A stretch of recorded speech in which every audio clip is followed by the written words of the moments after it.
أشهد أن لا إله إلا الله وحده لا شريك له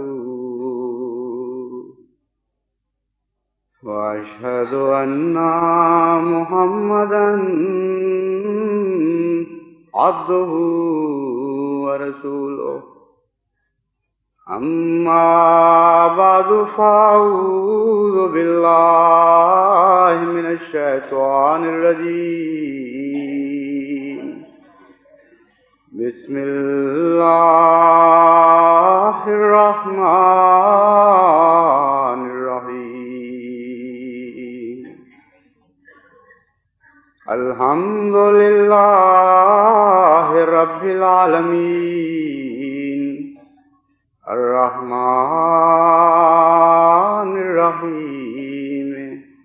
مالك يوم الدين إياك نعبد وإياك نستعين اهدنا الصراط المستقيم صراط الذين أنعمت عليهم غير المغضوب عليهم ولا الضالين۔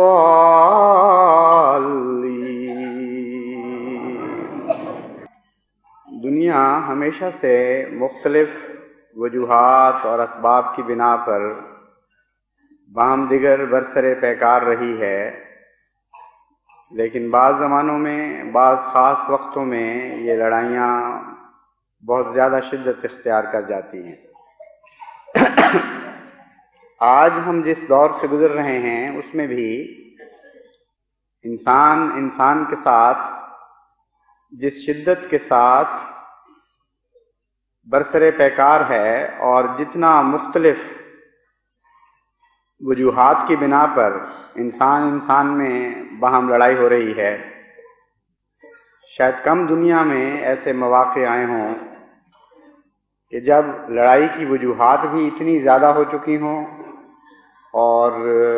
شدت بھی اس درجے تک پہنچ چکی ہو کہ بعض اوقات یہ محسوس ہوتا ہے کہ اگر صبر کی انتہائی قوتیں کار فرما نہ ہوں تو انسان ایک دوسرے سے لڑتے ہوئے انسانیت کے وجود ہی کو ختم کر دے گا۔